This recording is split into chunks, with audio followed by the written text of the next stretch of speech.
اس سے پہلے میرے ذہن میں آ گیا کہ آپ کا اسلام لانے والا واقعہ وہ بات کر لوں، پھر اس سعادت کو لے کر چلوں گا۔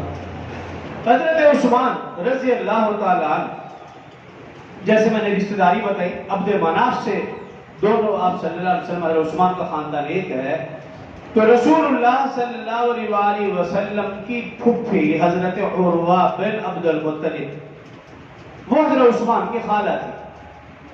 رسول اللہ صلی اللہ علیہ وسلم کی پھپھی جان حضرت عثمان کی خالہ جان، وہ بیمار ہوئی، رسول اللہ صلی اللہ علیہ وسلم بھی تشریف لے گئے، حضرت عثمان رضی اللہ عنہ بھی تشریف لے گئے۔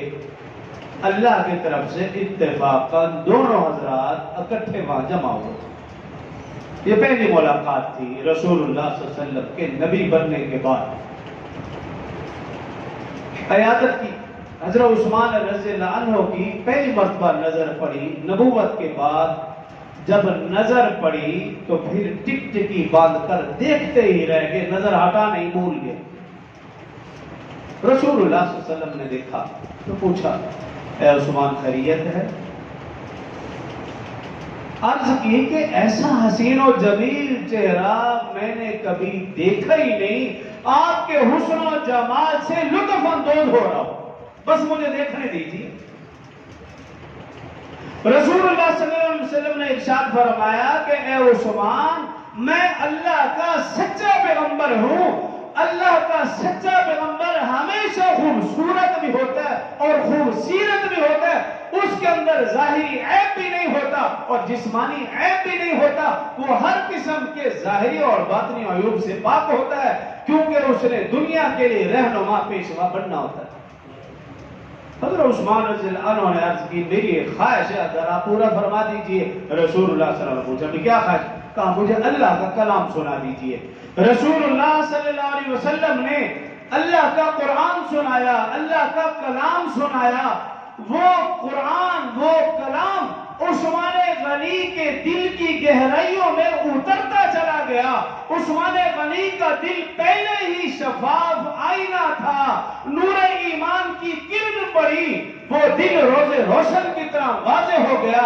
عثمان غنی نے ہاتھ بڑھایا، نبی نے کلمہ پڑھایا، اشہد ان لا الہ الا اللہ واشہد ان محمد عبدہ ورسولہ۔ حضرت عثمان رضی اللہ عنہ نے کلمہ پڑھا اور مسلمان ہو گئے۔ ایک روایت تو یہ، اور دوسری روایت یہ کہ حضرت ابوبکر صدیق رضی اللہ عنہ، جو کہ سابق الاولون میں سب سے پہلے فرشتے ہیں، جنہوں نے سب سے پہلے کلمہ پڑھا، جب انہوں نے کلمہ پڑھا تو وہ میری اور آپ کی طرح بیٹھے نہیں کہ میں مسلمان ہوں، بس میں نماز کے لیے آگے ہوں، بس میں نیک کام کرتا ہوں، بس میری اولاد، میرے گھر والے پڑھتے نہیں پڑھتے، میں کوئی سروکار نہیں، میرا دوست، میرا جاننے والا، میرے ساتھ کام کرنے والا نماز پڑھتا نہیں پڑھتا، کوئی سروکار نہیں، اچھے کام کر رہا، برے کام کر رہا ہے، ہمیں کوئی سروکار، ایسا نہیں۔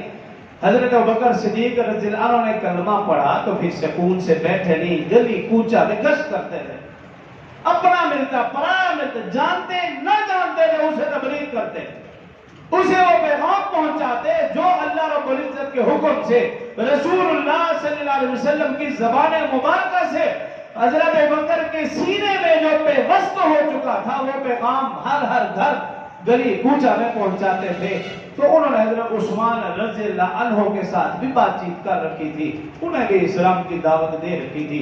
ایک حدیث مبارکہ میں ہے کہ روز ملتے حضرت عثمان سے بات چیت کرتے، ان کے دل میں تحریک پیدا ہوتی چلی گئی، اور روایت میں آتا ہے کہ حضرت ابوبکر رضی اللہ عنہ حضرت عثمان رضی اللہ عنہ کو لے کر رسول اللہ صلی اللہ علیہ وسلم خدمت میں حاضر ہوئے، اور حضرت عثمان رضی اللہ عنہ مشرف با اسلام ہوئے، کلمہ پڑھا اور گھر تشریف لے گئے۔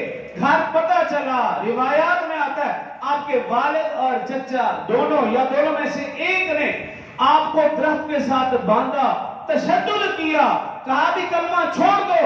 حضرت عثمان رضی اللہ عنہ نے کہا اب جان تو جا سکتی ہے، لیکن اب جو میں نے کمری والے کا کلمہ پڑھا ہے وہ کلمہ نہیں جا سکتا، ایمان نہیں چھوڑا جا سکتا، جان تو جا سکتی ہے تو جائے۔